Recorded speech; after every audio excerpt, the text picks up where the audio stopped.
Bienvenidos a la lectura orante con las Sagradas Escrituras. Seguimos caminando en la escucha y en el encuentro con el Señor Jesús. Es un contacto diario con Él. Nos ponemos delante de Él en su presencia. Para ello proclamamos la palabra todos los días y hoy lo hacemos con el capítulo 5 de Marcos, versículos del 21 al 43. Escuchemos. Jesús pasó de nuevo en la barca a la otra orilla y se aglomeró junto a él mucha gente. Él estaba a la orilla del mar. Llega uno de los jefes de la sinagoga llamado Jairo y al verle cae a sus pies y le suplica con insistencia diciendo: mi hija está a punto de morir. Ven, impón tus manos sobre ella para que se salve y viva. Y se fue con él. Le seguía un gran gentío que le oprimía. Entonces una mujer que padecía flujo de sangre desde hacía 12 años y que había sufrido mucho con muchos médicos y había gastado todos sus bienes sin provecho alguno, antes bien yendo a peor, habiendo oído lo que se decía de Jesús, se acercó por detrás de entre la gente y tocó su manto. Pues decía: si logro tocar aunque sea solo sus vestidos, me salvaré. Inmediatamente se le secó la fuente de sangre y sintió en su cuerpo que quedaba sana del mal. Al instante Jesús, dándose cuenta de la fuerza que había salido de él, se volvió entre la gente y decía: ¿quién me ha tocado los vestidos? Sus discípulos le contestaron: ¿estás viendo que la gente te oprime y preguntas quién te ha tocado? Pero él miraba a su alrededor para descubrir a la que lo había hecho. Entonces la mujer, viendo lo que había sucedido, se acercó atemorizada y temblorosa, se postró ante él y le contó toda la verdad. Él le dijo: hija, tu fe te ha salvado, vete en paz y queda curada de tu enfermedad. Mientras estaba hablando, llegan de la casa del jefe de la sinagoga unos diciendo: tu hija ha muerto, ¿para qué molestar ya al maestro? Jesús, que oyó lo que le habían dicho, dice al jefe de la sinagoga: no temas, solamente ten fe. Y no permitió que nadie le acompañara a no ser Pedro, Santiago y Juan, el hermano de Santiago. Llegan a la casa del jefe de la sinagoga y observa el alboroto, unos que lloraban y otros que daban grandes alaridos. Entra y les dice: ¿por qué alborotan? ¿Por qué se alborotan y lloran? La niña no ha muerto, está dormida. Y se burlaban de él, pero él, después de echar fuera a todos, toma consigo al padre de la niña, a la madre y a los suyos, y entra donde estaba la niña. Y tomándola de la mano de la niña, le dice: Talita cum, que quiere decir: muchacha, a ti te digo, levántate. La muchacha se levantó al instante y se puso a andar, pues tenía 12 años. Quedaron fuera de sí, llenos de estupor, y les insistió mucho en que nadie lo supiera, y les dijo que le dieran a ella de comer. Palabra del Señor. Gloria a ti, Señor Jesús. Veamos hoy la presencia, la fuerza, la gracia del Espíritu Santo.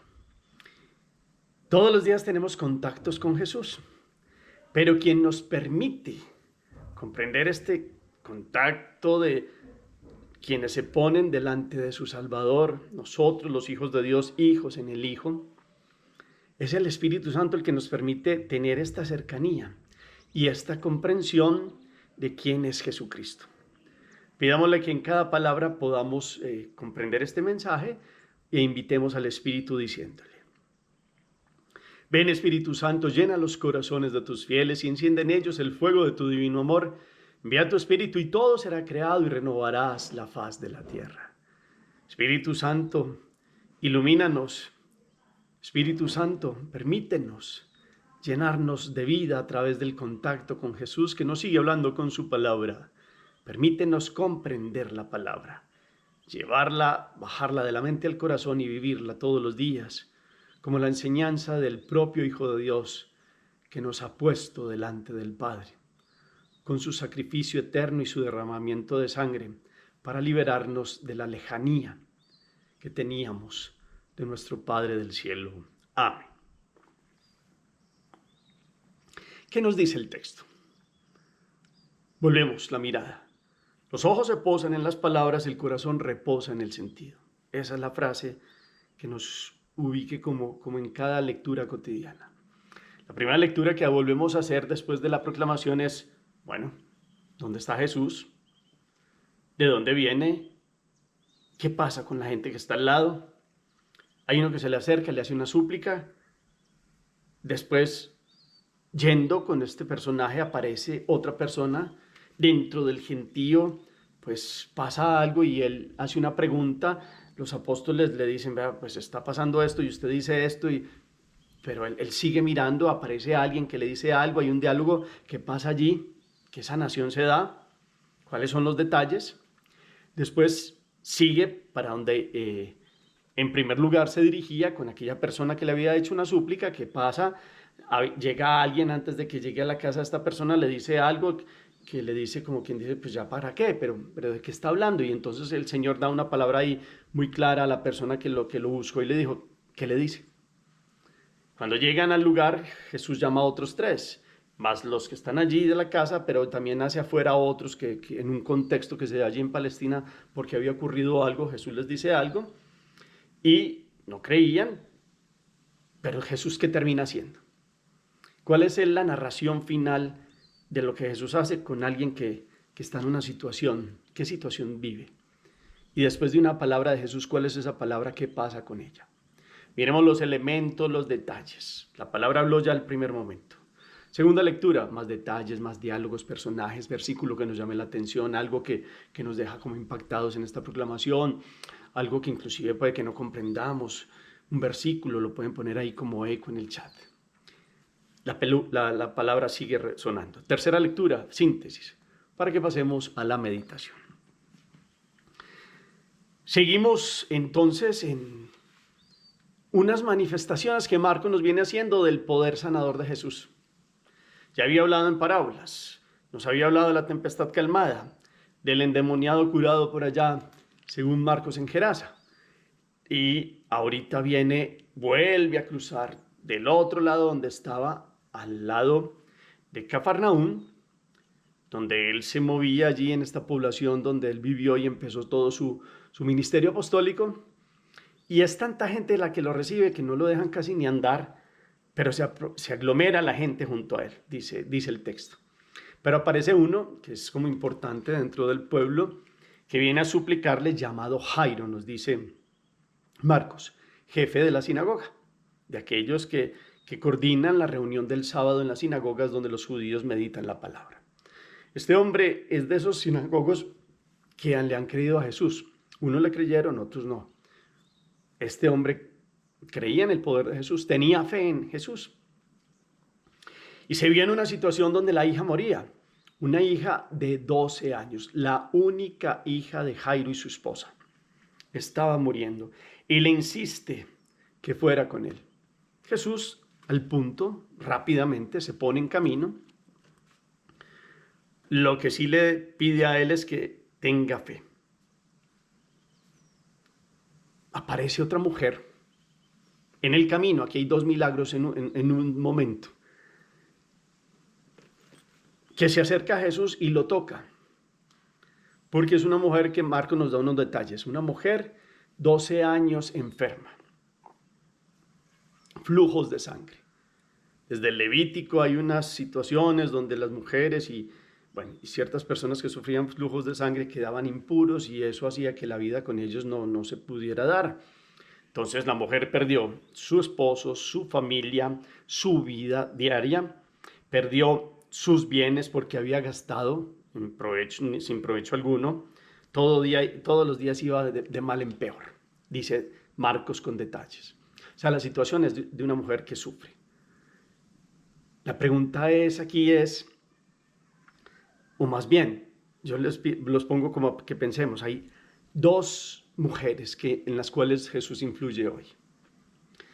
Pero hay un hombre que tiene una actitud de fe y una de estas mujeres tiene actitud de fe. Y esto es el principio para el poder obrar de Jesús. Nos vamos guiando por esta línea de quien cree, para ver hay que creer. Esa es la línea de la meditación. Esta mujer, al parecer, uno que en otra época fue leproso y que no tenía, como había sufrido y sabía lo que sufría la gente que era rechazada, se había acercado a esta mujer y le había dicho que existía uno que la podía curar. Y ella, después de haberlo gastado todo, de haber ya sentirse ya como oprimida y como, perdónenme la expresión, como un desecho que nadie quería, ante uno que había sufrido, pues dice, pues bueno, iré ante él. Y por eso se llena de valor. Y en el gentío toca a Jesús y Jesús dice, bueno, ¿quién me ha tocado?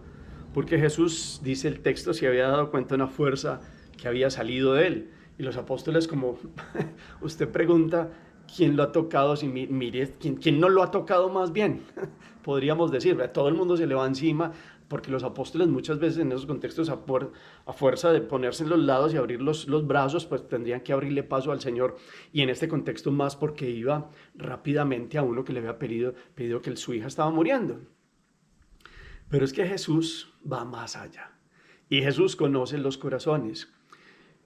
Y aquí no es un hecho de magia, esta curación no es magia, porque muchos lo tocaron, pero es que hay una lo tocó de otra forma, con una intencionalidad de creer que él la podía curar y sanar de su postración y de la situación tan horrible que estaba viviendo.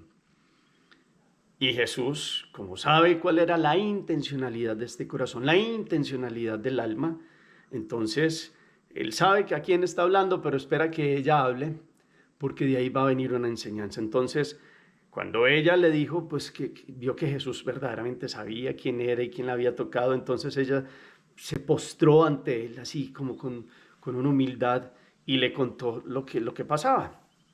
Es más, casi que le da a entender, vea, no te toqué el cuerpo para que no quedaras como impuro, sino solo te toqué tu manto, porque yo sabía que me podías curar. Y él le dijo, hija, tu fe te ha salvado, vete en paz y queda curada de tu enfermedad. Una mujer que hoy nos enseña a ir más allá y a creer en Jesús. Aparece alguien diciéndole a Jairo, no vaya, no, ¿para qué llevar al maestro si ya murió su hija? Entonces este hombre, imaginémonos la situación, se pone las manos en la cara, no sabe qué hacer, y Jesús lo abraza, le pone la mano en el hombro. Imaginémonos esa situación así. Y le dice, no temas, solamente ten fe. Los otros le hablaban de muerte, que no valía la pena ya, que no lo hiciera ir a ese lugar. Y Jesús dice una expresión que es para nosotros hoy, no temas, solamente ten fe. Hay momentos en la vida donde pareciera que todo se acabó ya para nosotros. Hay momentos de sin salida, de esos que uno dice, ¿y aquí qué sigue? Eso es lo que vivió Jairo. Y Jesús le dice al corazón, no temas, solamente ten fe. Yo los invito para que tomen esa expresión hoy para ustedes y para mí. Con Jesús que quiere la sanación de todos. Pero la sanación se da con los corazones que creen. Porque quien no cree, pues cierra la puerta del corazón. Cierra el obrar de Dios porque Dios no pasa por encima de la libertad del hombre. Jesús, si vemos en todos los evangelios, siempre mi pregunta por la fe y sabe, y las curaciones se dan porque verdaderamente las personas dejan actuar a Jesús. Y este hombre sigue. Y el contexto es, llegan a la casa, están las plañideras, las que lloran, les pagan por llorar, todo el escándalo, y Jesús les dice, veas, no está pasando esto, hagan, pues como quien dice, por favor hagan silencio porque es que la niña no está muerta, está dormida, y no le creen, se burlan. Él toma a los de la familia, toma a Santiago, Pedro y Juan, que serán los mismos que estarán en la transfiguración, que serán los mismos que estarán allá en Getsemaní, aquellos que también se quedaron dormidos, pero son como 3 testigos que van a dar testimonio de el actuar de Jesús. Y Jesús entra, toma de la mano a la niña, le dice talita cumi, que significa muchacha, a ti te lo digo, levántate. Y ella se levantó al instante y se puso a andar y tenía 12 años. La otra mujer había sufrido 12 años. Esta niña tiene 12 años. Como ese número tan simbólico de la Biblia, de las 12 tribus, de los 12 apóstoles, un número de escogencia y de elección. Pues aquí hay unas que han sido elegidas porque han creído. Una para curarla de una postración y otra para mostrar a Jesús que Él puede revivir el cuerpo, Pero más que revivir el cuerpo, lo que muestran las resurrecciones de Jesús es que Él ha venido a dar una resurrección la más grande, y la del alma, que es la primera, para que el alma no esté muerta. Esta niña no es que fuera pecadora, no. Era una digna hija, una niña de su padre Jairo, un buen hombre, sinagogo de Cafarnaúm. Pero esta volverla a la vida nos muestra que la palabra de Jesús tiene toda esta potestad sobre la vida en general, del cuerpo y del alma. Y trae una primera resurrección que es la del espíritu. Y trae la resurrección que tuvieron la hija de Jairo, la que tuvo también Lázaro y la que tuvo el hijo de la viuda de Naín, que fueron resurrecciones verdaderas donde les permitió seguir viviendo luego de una defunción, desde que sus cuerpos dejaron de funcionar, pero Jesús intervino. Pero esta y la otra mujer fueron elegidas porque una creyó hasta el límite y la otra era guiada por un padre que siempre esperó en Jesús, del cual escuchó: no temas, solamente ten fe.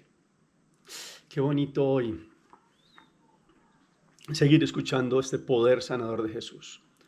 Los contactos con Jesús de los que creen terminan siendo vida, respaldo, alegría.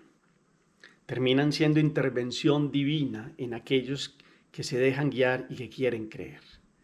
Nosotros tenemos contacto con Jesús también, desde el primer momento de la vida en el bautismo, que ha sido el que nos ha abierto y nos ha dado la gracia fundamental con la cual nos insertamos en la vida de Jesús.